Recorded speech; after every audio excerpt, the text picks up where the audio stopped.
Xin kính chào quý cô bác, anh chị, các bạn và các em. Chúc cả nhà có một ngày bình an và vui khỏe. Trân trọng giới thiệu đến mọi người chương 8 của cuốn Hồi ký Đường đi không đến của tác giả Xuân Vũ. Xin mời quý cô bác, anh chị cùng nghe. Độ hơn 1 giờ đi bộ, trải qua những đoạn đường vừa lầy lội vừa gồ ghề, chúng tôi đến trạm. Đây cũng là lần đầu tiên tôi được trông thấy cái mà người ta gọi là trạm. Đó là mấy cái nhà lợp bằng những tấm ni lông rách nát, vá víu, đứng co ro dưới tàn lá rậm rạp của rừng xanh. Ấy vậy mà chủ nhà còn sợ máy bay trông thấy, nên họ bẻ cành cây xếp trên nóc. Cái điều đặc biệt thứ hai là nhà không có vách. Hồi ở ngoài Hà Nội, chúng tôi tưởng rằng trạm là những dãy nhà như chùa Trăm Gian ở Hà Đông. Trong đó có những sạp nứa tuy ọp ẹp nhưng nằm ngả lưng rất thần tiên. Trong những cái trạm đó có những lò rất to nấu cơm cho hàng trăm người ăn một lúc. Khách đến trạm rồi chỉ cần bỏ ba lô xuống sạp nứa, nằm nghỉ và chờ cơm dọn ra thôi. Cái gì cũng tuần tự, khoa học, thân ái như hồi kháng chiến chống Pháp. Nhưng khi tôi biết được cái trạm đầu tiên ở làng Ho thì tư tưởng và tình cảm của tôi hoàn toàn tan biến. Trạm có nghĩa là không có nhà cửa bếp núc. Trạm có nghĩa là một nơi nào đó để cho khách dừng chân lại nghỉ ngơi, hoặc 1 giờ, hoặc 1 ngày, hoặc 1 tháng. Trong đó xảy ra vô số việc phức tạp, kể cả sự ăn cắp và lừa gạt lẫn nhau. Người ta bảo rằng miền Nam đã giải phóng 3/4 đất đai và 4/5 dân chúng. Vậy mà đi hàng tháng trời, chúng tôi không gặp một cái nhà, không gặp một người dân. Đúng ra, gặp rất nhiều dân chúng, khoảng vài mươi người, nhưng những người này không phải dân Việt Nam. Và khi gặp mặt chúng tôi thì họ đâm đầu chạy, chứ không phải để đến gần để biểu lộ tình cá nước. Cho nên, chiều nay mà tôi gặp được một cái mái nhà của trạm thật là một hạnh phúc lớn cho tôi. Tôi và Thu mắc võng gần bên nhau, trên những chỗ cũ người ta vừa đi nên không phải sửa sang nhiều cho lắm. Bên cạnh chúng tôi là một con suối chảy ngoằn ngoèo. Vì trời mưa to liền mấy hôm, cho nên con suối cũng to, nước lên lé đé mặt bờ. Tôi định vào trạm hỏi xem y tá có ống tiêm không để nhờ họ tiêm giùm một mũi thuốc quinine mà tôi đã mua và mang từ Hà Nội. Nhưng khi tôi vào trạm để tìm y tá thì tôi lại thất vọng vì anh trạm trưởng cho hay rằng cái ống tiêm 5 phân khối hiệu Ideal Hoa Kỳ vừa bể xong. Cho nên bây giờ nhân viên trong trạm ốm cũng không có ống tiêm, phải đợi ít nhất 5-6 tháng mới có hy vọng được. Như vậy tôi đành cất ống thuốc vào ba lô và mơm nớp chờ những cơn sốt. Mà quả thật như vậy, hôm sau tôi sốt 2 ngày thì dứt cơn. Đó là một điều đáng buồn vô cùng, vì có lẽ là liều lượng quinine mà tôi nuốt vào bụng không đủ sức để chế ngự những ổ vi trùng. Tôi nằm trên võng, thấy rờn rợn thì biết nguy to. Chập sau trán tôi hâm hấp, vành mắt nóng lên và mắt rơm rớm nước mắt. Rồi tôi lại ngáp dài, thôi, đích thị hắn rồi, thằng sốt rét lại đến viếng tôi. Tôi hình dung rõ từng đợt vi trùng, chúng hình tròn hay hình lưỡi lam, theo lời bác sĩ giảng. Chúng xông vào cắt những túi hồng huyết cầu vỡ ra, hoặc quấn lấy những túi ấy và cũng làm cho nó vỡ ra, rồi xoắn lấy từng túi mà tiêu diệt.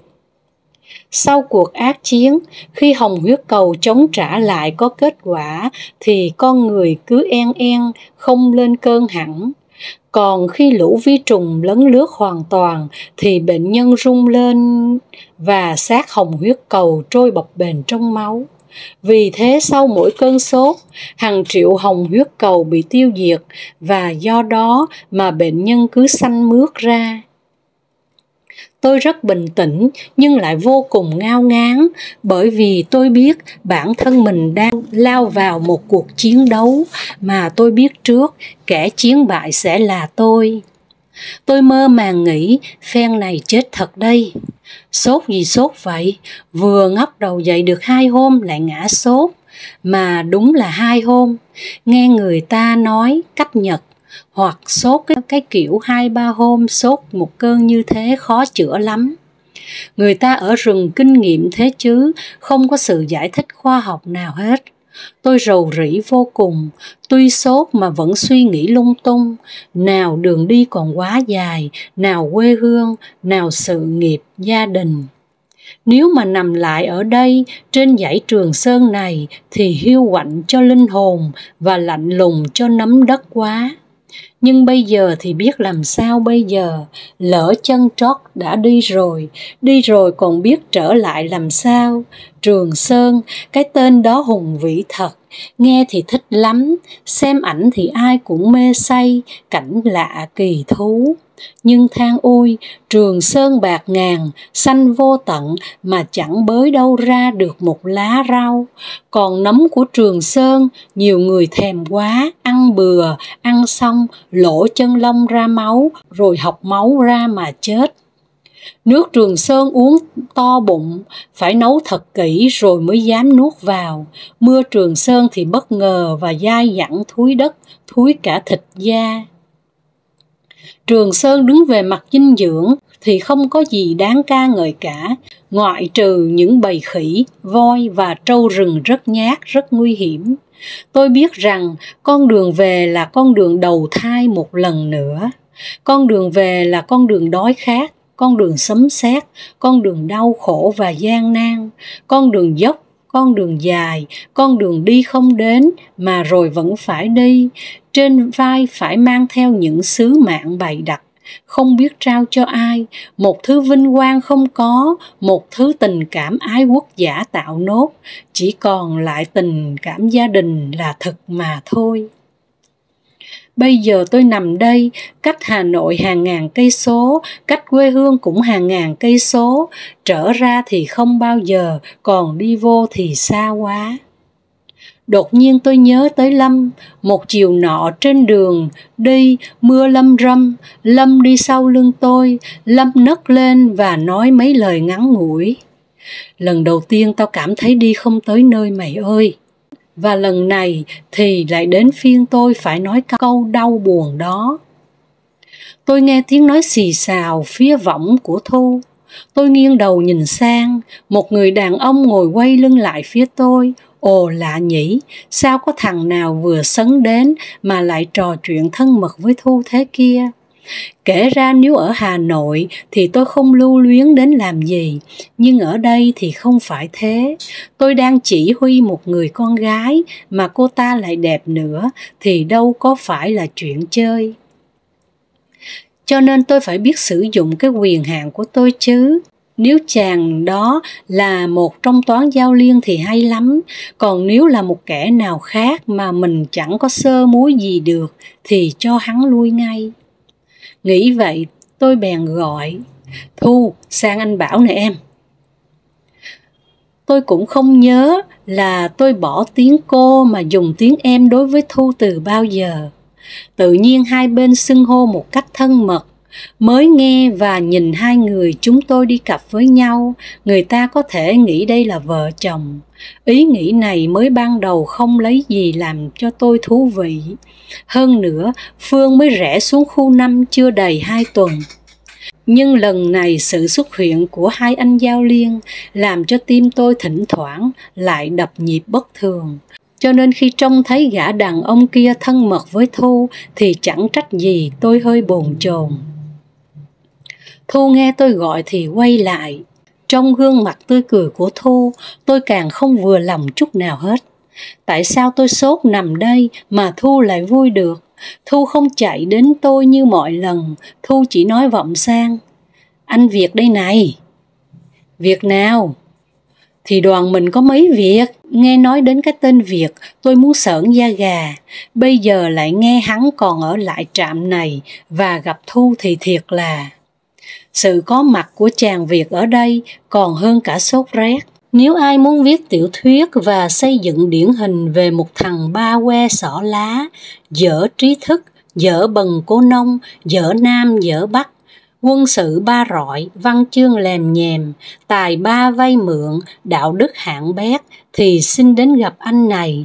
Chỉ trong vài câu chuyện, bạn sẽ nhận ra ngay những nét điển hình, khỏi phải mệt lòng điều nghiêng. Nếu bạn là một cán bộ quân sự thì hắn sẽ nói chuyện chiến trường Điện Biên Phủ cho bạn nghe. Trong chiến trận ấy, theo hắn kể thì hắn có tham gia tấn công hầm tướng Đờ Cát Tri và sau đó thì hắn được thưởng một cây súng ngắn Liên Xô mà người trao tặng là cụ Hồ. Nếu bạn có chiến đấu ở Lào thì tức khắc hắn sẽ kể cho bạn nghe về thổ phỉ Lào. Nếu bạn là nhà văn thì hắn hứa sẽ đưa cho bạn xấp bản thảo độ 500 trang hắn vừa viết xong và chưa đưa cho nhà sản xuất bản nào hết.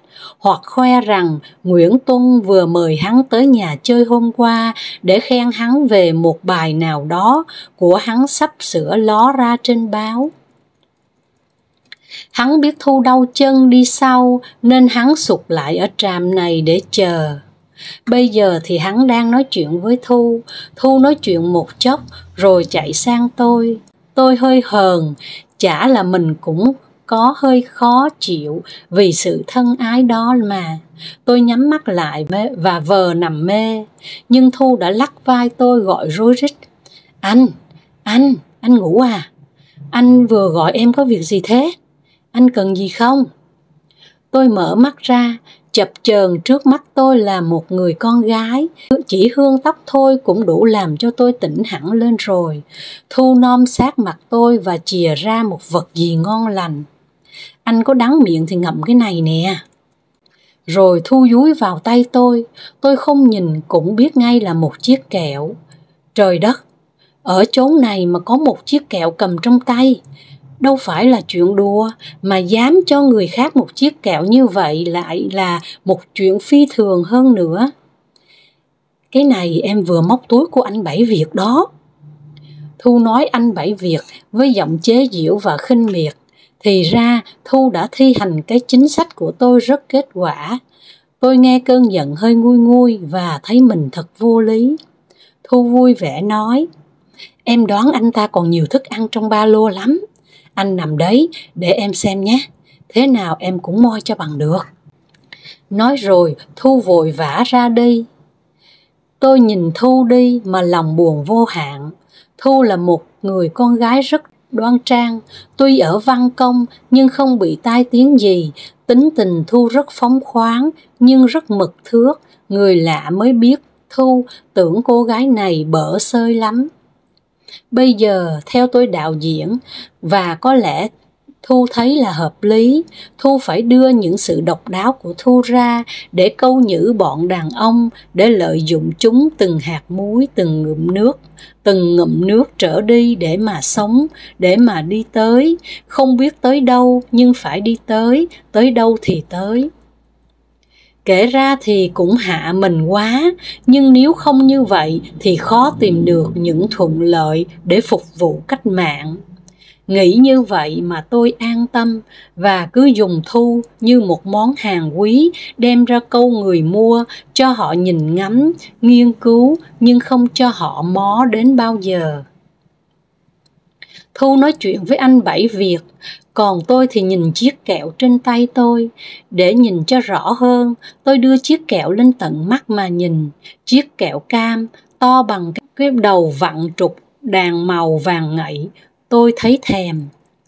Tôi chưa bao giờ nghĩ đến chuyện kỳ cục là trong một hoàn cảnh nào đó chính mình sẽ phải thèm một chiếc kẹo hạ cấp như thế kia.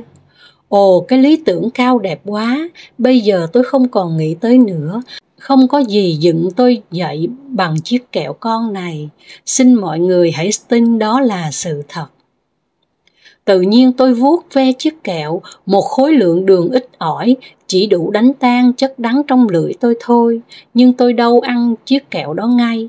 Tôi phải suy tính xem nên đưa cho nó vào mồm lúc nào để có thể hưởng thụ cao nhất, đúng về mặt tâm lý cũng như về mặt sinh lý. Nghĩa là trong tôi thoảng qua ý định là sẽ nhai chiếc kẹo đó khi việc sang thăm tôi. Chắc chắn y sẽ nhận ra đó là tài sản của y bị sang đoạt một cách êm ái và đau đớn. Và tôi chờ lúc ăn được tí cháo có chất mặn tráng qua môi lưỡi rồi sẽ xơi cái kẹo. Lúc đó thì mình mới tiếp thu được vị ngọt một cách đầy đủ nhất. Cuối cùng tôi mở giấy kẹo đưa lên mắt nhìn. Tôi không hiểu sao bỗng nhiên tôi vất chiếc kẹo ra rừng. Tôi nằm lặng ra người, đau khổ, bứt rứt, nặng nề và thấy nhục. Không phải vì ăn chiếc kẹo của Bảy Kiệt. Tất cả những người tìm ra con đường xuyên qua hàng ngàn cây số rừng sâu núi thẳm để đưa quân về giải phóng miền Nam thật là giỏi chứ chẳng phải chơi đâu. Nhưng vạch đường là để cho người ta đi.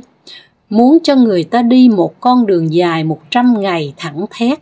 Liên tục như vậy và là con đường núi, đường đèo, đường lội, đường trèo, đường đi đêm không đốt đèn, đường đi 2 ngày với một bi đông nước và mấy vắt cơm thiêu. Con đường vác khổ sai mà không đủ muối gạo ăn, con đường qua sông không thuyền, con đường chưa ai đi và sẽ không ai đi nếu người ta biết trước, và vân vân. Muốn cho hàng vạn quân sĩ hành quân trên một con đường nguy hiểm như vậy, ít ra phải cho nó ăn, nó uống, phải có thuốc, có men, có bóng cây, có nhà, có trạm nghỉ ngơi, thì mới hòng mong nó đi tới nơi được.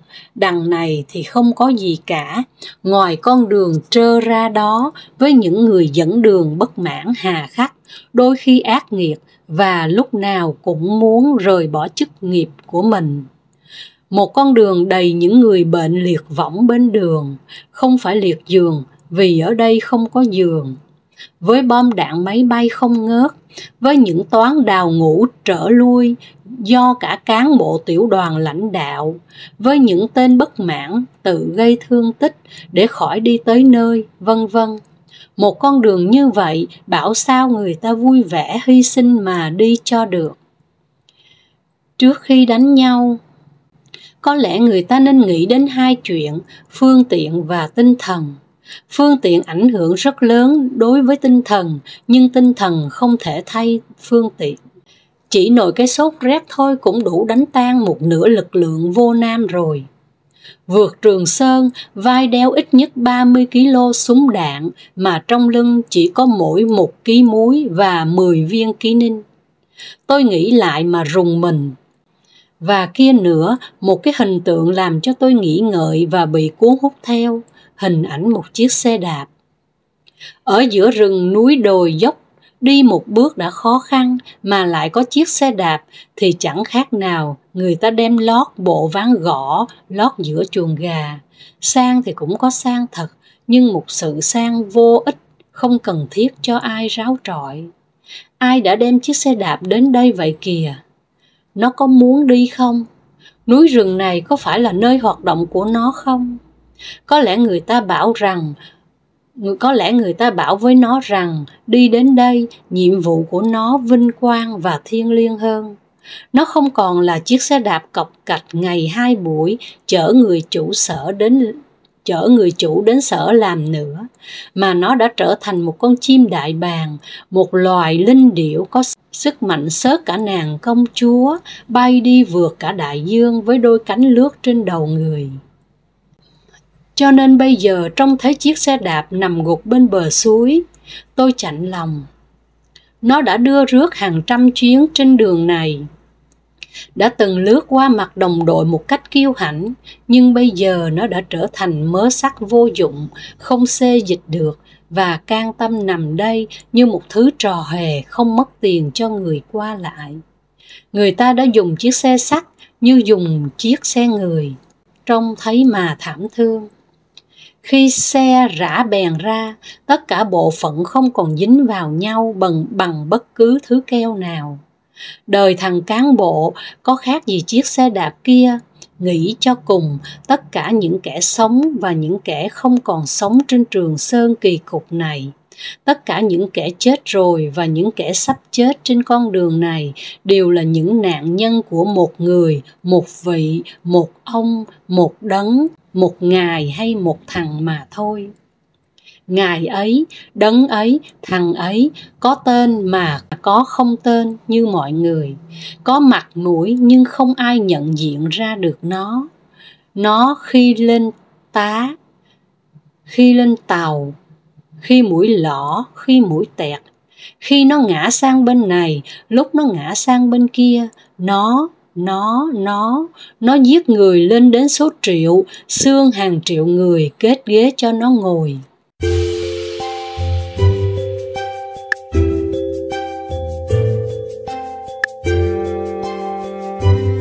Chương 8 xin được phép dừng lại ở đây. Hẹn gặp lại quý vị và chương 9 vào khung giờ phát sóng lúc 5 giờ 30 sáng và 19 giờ tối mỗi ngày.